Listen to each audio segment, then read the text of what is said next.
Como todos los lunes, recibo con mucho gusto aquí en este espacio del comentario al doctor Cipriano Sotelo Salgado. ¿Cómo está, doctor? Quiero Chava, ¿cómo estás? Muy bien, gracias. ¿Qué hay de nuevo? Estás poniendo bueno el ambiente político, ¿no? Sí, político. Ya doctor. vemos cosas que no se veían hace 8 días, por ejemplo. Sí. Como que ya se empezaron a soltar el nervio, ya empezaron a decir cosas ya que el morbo hace que estemos más pendientes. Sí, sí. Y eso es el empiezo, ¿eh? Ya verás, la semana que viene seguramente se va a poner más candente, se empiezan a acotar los tiempos, ya habrá oportunidad de tratar de convencer a los indecisos o que cambien de parecer los que habían definido algún candidato. Y va a estar muy bueno, vamos a estar ahí al pendiente. Pero lo importante es que la gente vote, ¿no? Sí. Que no se quede sin votar. Hay quien invita a no votar o a tachar las dobletas electorales. Creo que es perder la maravillosa oportunidad de designar a nuestras autoridades, que a final de cuentas muchos no cumplen, pues hay que obligarlos a que cumplan. Claro. Porque alguien debe estar ahí, yo siempre Alguien lo he debe dicho, estar ¿no? ahí. Sí. En la hipótesis de que nadie salga a votar, imagínense. Sí, nomás los familiares del candidato y con 2 votos ganarían. Qué 2 grave votos sería, ¿no? Sería muy grave. De hecho, hoy están gobernando las minorías, ¿eh? Ajá. Sí, generalmente el INE ha establecido cifras de escándalo de que las elecciones se ganan generalmente con la votación del 40% del electorado. Sí.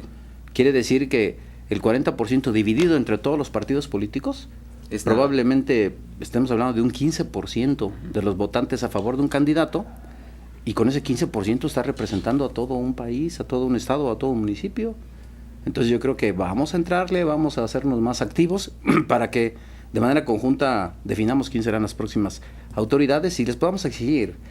La autoridad tiene que hacer lo que la sociedad le exija que haga, pero cuando no hay exigencia, pues Claro. evidentemente se la lleva de muertito. Así que ojalá y nuestros televidentes hagan memoria, hagan conciencia y que podamos salir a votar este 7 de junio. No importa que sea el partido, ¿eh? Hay quien dice, es que establecieron un partido de fútbol para que no salga a votar la gente. Sí. Pues el partido no dura todo el día, Claro. solamente dura 2 horas, así que vamos a ir a votar a donde nos corresponda y que gane el mejor. Muy bien. Donde las cosas también andan subidas de tono es entre el Poder Judicial y el Poder Legislativo, con la designación de magistrados. Se dio un agarrón, bueno, Un agarrón. la señora presidenta ahí perdió el estilo, ¿no? Se le fue encima a los señores legisladores. Nadia Luz, María Lara Chávez. Sí, Nadia Luz, ahí creo que le faltó ser un poco institucional y bueno, pues se aventó diciendo que los legisladores tienen por ahí algunos intereses ocultos y que inclusive designaron a un magistrado y dejaron de ratificar a otros 3 en base a información falsa. Esto a mí se me hace un tanto delicado porque esa información falsa de la que habla ella no es otra cosa que los informes del Consejo de la Judicatura Federal. Entonces, los informes del Consejo de la Judicatura Federal establecen parámetros de cómo tuvieron eficiencia los señores magistrados en la resolución de todos los casos que tuvieron en sus manos. Y no coincide con los datos que establece el Consejo de la Judicatura Estatal. Entonces, para la presidenta, los datos del Consejo de la Judicatura Estatal son reales. Y los que dice la Federación no son reales. Los tachó de falsos. Ya. Entonces quiere decir que alguien de los 2 consejos está mintiendo y eso es muy grave, ¿eh? Los 2 son poderes judiciales, uno federal y uno estatal, y a través del tiempo creo que la Federación se ha ganado un prestigio de credibilidad, pero si la presidenta se atreve a tacharlo de falso, pues yo creo que habría que conocer cuál es el punto de vista. Pero lo cierto es que se fue en contra de los legisladores, aduciendo que hay algunos intereses políticos de por medio. Yo creo que como presidente del tribunal no te puedes enganchar. Tienes que ser respetuoso, probablemente disentir, pero respetar las decisiones, la voluntad y la capacidad y la facultad de los legisladores. Si está mal tomada la decisión, pues hay recursos legales. Es como nosotros en los fallos. A veces vamos a litigar un asunto, no coincidimos con el juez, pues haces corajes a final de cuentas ya gratis, porque ahí están los recursos legales. Te dieron condena cuando tú creíste que era libertad, ahí hay recursos que puedes hacer valer para revertir el fallo.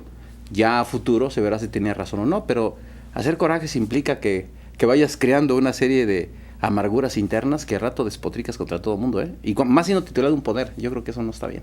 Hay que recordar al auditorio que está en un proceso de ratificación 4 magistrados, ¿correcto? 5. 5 magistrados. 5. Y en la sesión del pasado miércoles del Congreso local ratificaron solo a 1. A uno exactamente. A Rubén Jasso. A Rubén Jasso, el magistrado Jasso, y quedó pendiente el magistrado Norberto Calderón. Ya. Y no ratificaron al magistrado Ángel Garduño, a la maestra Maridalia Franco Zabaleta y a Iván Arenas. Ya. Ellos también fueron sujetos a evaluación. Cuando los magistrados son designados porque se les encuentra que reúnen todos los requisitos que marca la Constitución, después de asistir a una convocatoria, reúnen todo el perfil y los diputados en turno eligen a los magistrados acorde a las vacantes ofertadas. Yeah. Se les designa por un espacio de 6 años. Una vez que concluyen su espacio de 6 años, pudieran ser reelectos o ratificados para un segundo periodo de 8 años, para hacer en total 14 años. Es el plazo máximo que puede estar un magistrado del Estado en el Poder Judicial de Morelos. Pero para que logres pasar el primer filtro, necesitas tener por lo menos 3 parámetros bien acreditados para que seas bien evaluado. 1, primero, pues que haya sido eficiente y eficaz en todas las tareas jurisdiccionales. Y aquí los legisladores lo que analizan es cuántos fallos emitiste como magistrado y cuántos te fueron revocados. Es decir, en cuánto se te dijo la superioridad, que es la autoridad federal, que no tuviste la razón. Ya. Ese es un parámetro. Segundo, ¿qué tan actualizado estás?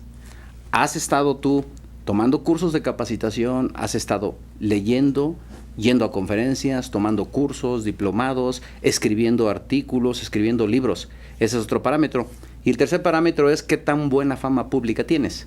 Si has sido denostado, si has sido denunciado, bajo qué hipótesis, si se ha procedido a una investigación o no. Aquí en este caso los legisladores, según leemos nosotros en algunos medios y también por ustedes mismos que han difundido la noticia, es que encontraron algunos puntos negros en esos 3 magistrados que pudieran coincidir o no con lo que dicen los magistrados. A final de cuentas son puntos de vista. El derecho está siempre sujeto a discusión. Sí. Los legisladores dicen, encontramos 3 puntos que nos impiden ratificarlos. Los magistrados dicen, no, yo sí debía haber sido ratificado, hay un error. Pero no hay problema, porque quien dirime esa controversia es un juzgado federal. Los señores magistrados que ya no fueron ratificados pueden acudir ante la justicia federal y si tienen la razón un juez federal seguramente los va a regresar como magistrados y si no tuvieran la razón quedan totalmente fuera y ya entrarían en funciones otros nuevos designados. Entonces 3 magistrados quedaron por el momento fuera.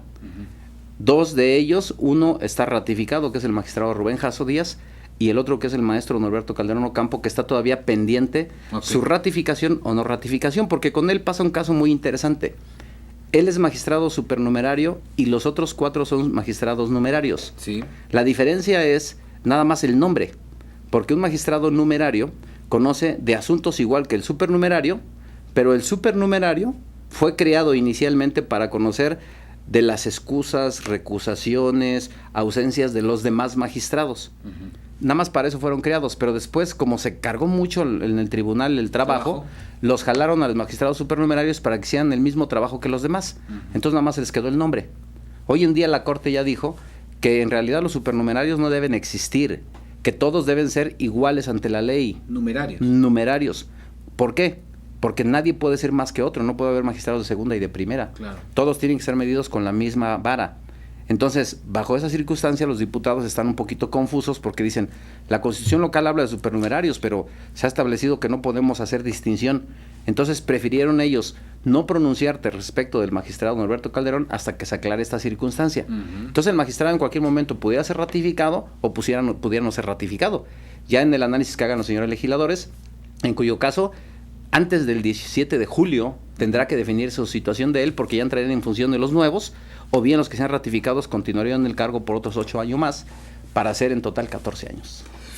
Interesante, bueno, ¿no? Interesante el tema, sí. Y bueno, el caso también de la polémica declaración de la titular del Poder Judicial, porque no estaba conforme. No se enoje, señora presidenta, dígale, no se enoje, pues para qué se enoja, total. No estaba de acuerdo con que bueno, que 3 no hayan sido ratificados, ¿no? Sí. Por este informe que emitió el Consejo de la Judicatura Federal. Sí.